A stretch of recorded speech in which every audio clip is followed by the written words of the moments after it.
بسم اللہ الرحمن الرحیم نحمدہ ونصلی علی رسولہ الکریم اما بعد بسم اللہ الرحمن الرحیم فاسألوا اہل الذکر ان کنتم لا تعلمون۔ اللہ تعالیٰ قرآن پاک میں فرماتے ہیں اگر دین کی کوئی بات تمہیں پتہ نہ ہو تو تم اہل ذکر اہل علم سے پوچھ لیا کرو۔ اور ایک حدیث پاک میں آتا ہے السؤال نصف العلم، سوال آدھا علم ہے۔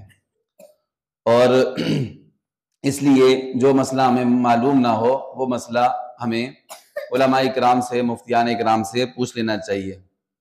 اس کے ساتھ یہ ہے کہ فضائل بھی ہمیں معلوم ہونے چاہیے کہ نماز کی فضیلت کیا ہے، تلاوت کی فضیلت کیا ہے، روزے کی فضیلت کیا، یعنی ان پر کیا اجر و ثواب ملتا ہے، اس کے کیا فائدے ہیں۔ ان کے ساتھ ساتھ ہمیں دین کے مسائل بھی معلوم ہونے چاہیے۔ حدیث پاک میں آتا ہے کہ دین کا ایک مسئلہ معلوم کرنا، سیکھنا 100 رکعت نفل پڑھنے سے افضل ہے۔ اور پورا دین کا ایک باب سیکھنا، یعنی نماز کے سارے مسائل یا روزے کے سارے مسائل، یہ 1000 رکعت نماز پڑھنے سے، نفل پڑھنے سے افضل ہے۔ اس لیے کہ جب کو مسئلہ معلوم ہوگا تو اس کی وہ عبادت خراب نہیں ہوگی۔ مسئلہ معلوم نہیں ہوگا تو عبادت میں نقصان ہو جائے گا، اس کو پتہ بھی نہیں چلے گا، عبادت خراب ہو جائے گی۔ مثال کے طور پر کوئی طلاق کا مسئلہ ہے تو بندے نے کوئی لفظ کہہ دیے ہیں جن سے طلاق ہو گئی ہے، لیکن اس نے اگر علماء کرام سے پوچھا نہیں ہے اور میاں بیوی نے جدائی نہیں کی ہے، اس کے بعد جو ان کا رہنا ہوگا وہ جائز نہیں ہوگا، بلکہ وہ زنا اور گناہ کے زمرے میں آئے گا۔ تو اس لیے علماء کرام سے جو بھی مسئلہ پیش ہے اس کو پوچھ لینا چاہیے۔ یہ بھی بات ذہن میں رکھیں کہ حدیث پاک میں آتا ہے ابغض الحلال الی اللہ الطلاق، کہ جو جتنے بھی اللہ تعالیٰ نے چیزیں حلال کی ہیں ان میں سب سے زیادہ جو اللہ کو ناپسندیدہ ہے وہ طلاق ہے۔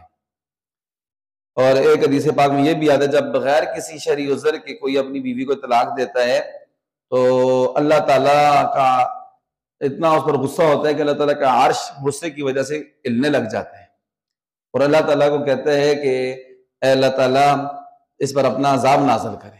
بغیر کسی شرعی وجہ کے جب کوئی طلاق دیتا ہے یا کوئی عورت بغیر کسی شرعی وجہ کے طلاق مانگتی ہے تو اس پر اللہ تعالیٰ بہت ناراض ہوتے ہیں۔ لیکن یہ ہے کہ جب گزارا نہ ہو بالکل، یا میاں بیوی میں سے کوئی ایک ٹھیک نہیں ہے جس کے ساتھ نبھا مشکل ہے، تو آخری حل بجائے اس کے کہ بندہ ساری زندگی لڑتا رہے، جھگڑتا رہے، ایک دوسرے کے حقوق ادا نہ کرے، ایک دوسرے کو کی زندگی کو عذاب بنا دے، اس کے لیے بہتر یہ ہے کہ ان کی شریعت نے یاد رکھا ہے کہ آپس میں جدائی ہو جائے، ان کی طلاق ہو جائے، یہ آخری حال شریعت نے رکھا ہے۔ ایک مسئلہ ہے، ایک بھائی نے یہ پوچھا ہے، وہ یہ کہتے ہیں کہ بلکہ انہوں نے لکھ کر یہ طلاق دی ہے، تو آپ پوچھ رہے ہیں کہ یہ طلاق ہوئی ہے یا نہیں ہوئی ہے؟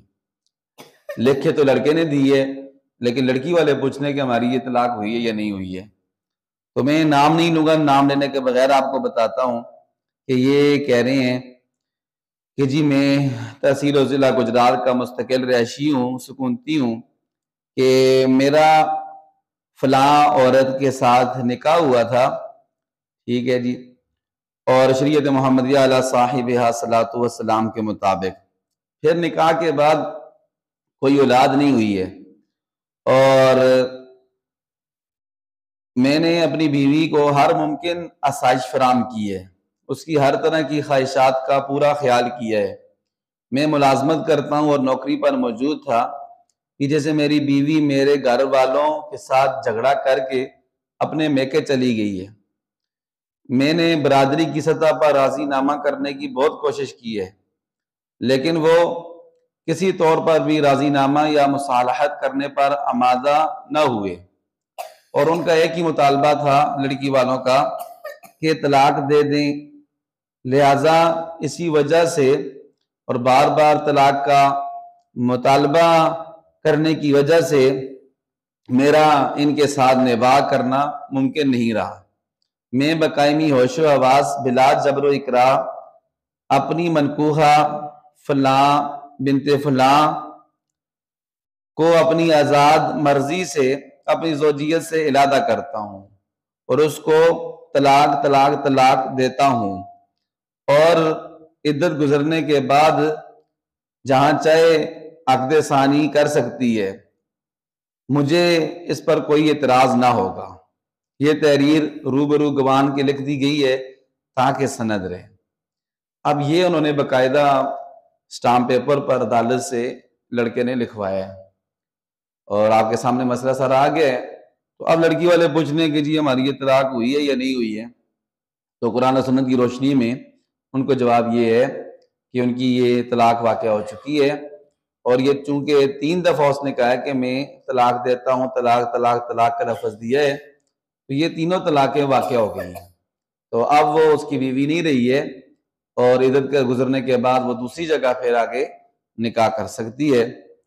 تو اللہ تعالیٰ سے دعا ہے کہ اللہ تعالیٰ سب کے گھروں میں اتفاق عطا فرمائے، اور یہ آپس کی نہ اتفاقیوں نہ نچاکیوں لڑائی جھگڑوں سے اللہ تعالیٰ سب کی حفاظت فرمائے۔